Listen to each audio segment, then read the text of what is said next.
Well, first, his statement is not about Canadian security agencies finding evidence of India's involvement in the killing of a Canada-based Sikh extremist. Rather, his statement was about allegations, which he dubbed credible, of a potential India link to the murder. But more than 3 months after the killing, Canadian police have not arrested a single suspect in connection with the shooting.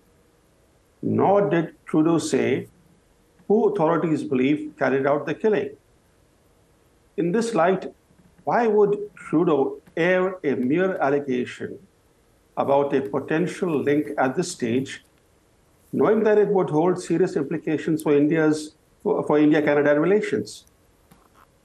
A wiser approach, in my view, would have been to charge all the suspects and present evidence of any Indian government involvement in a court of law.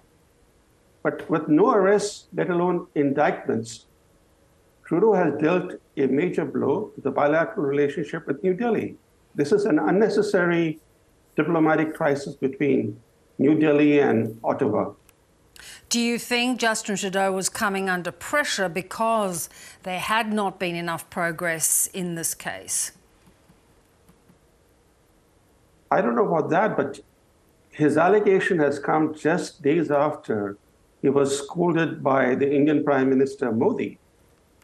During his New Delhi visit, he was scolded for being soft on Sikh terrorists.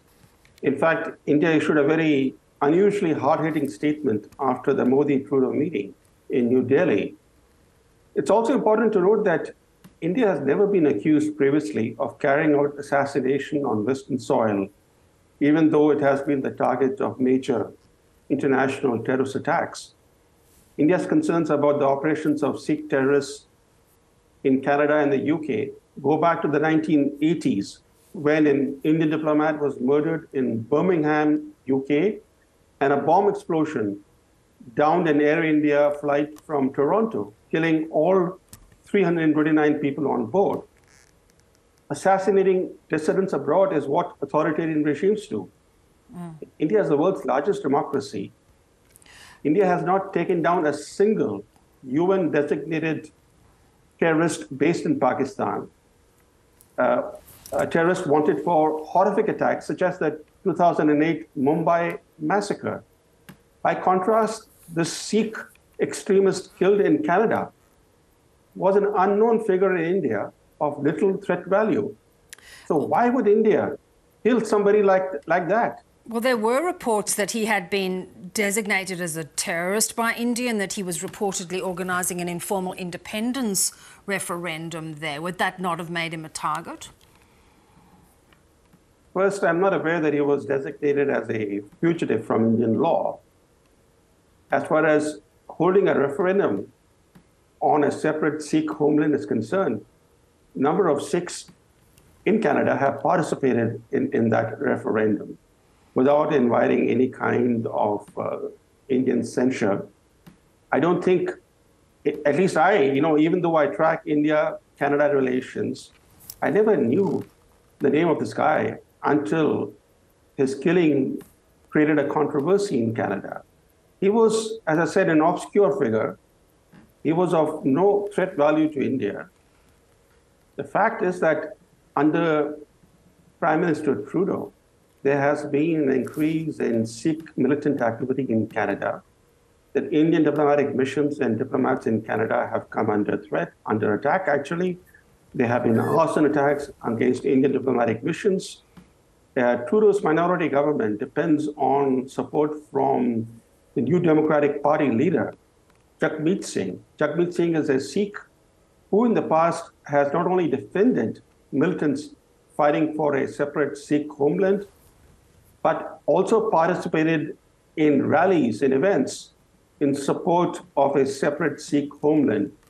So India-Canada relations have been under strain for quite some time, long before this killing, because but Brahma, to that point, but to that point, the very fact that Modi raised it with Trudeau and as you pointed out, scolded him, Trudeau responded that it's perfectly, that Canada supports protests and freedom of speech in Canada.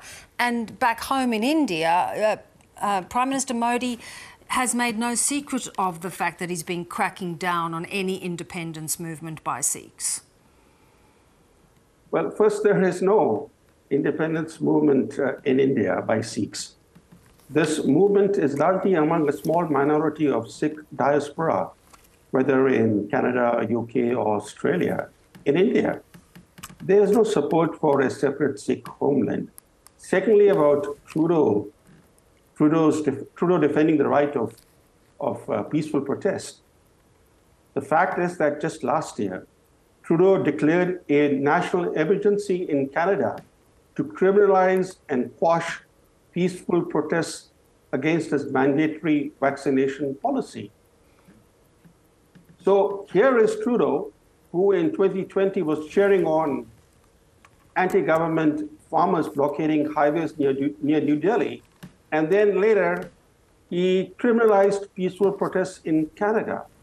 And I think that stunning hypocrisy of his has not been forgotten in New Delhi.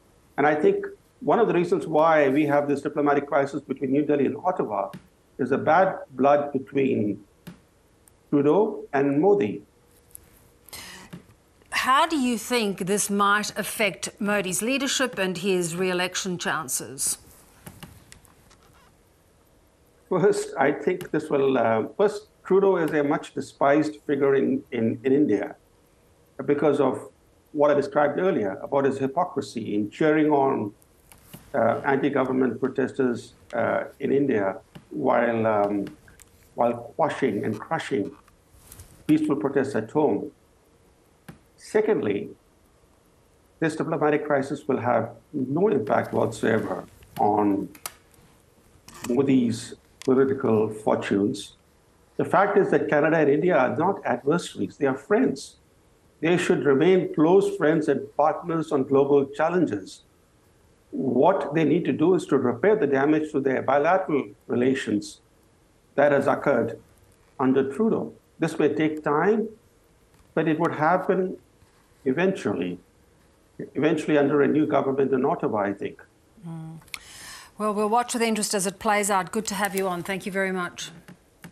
Thank you.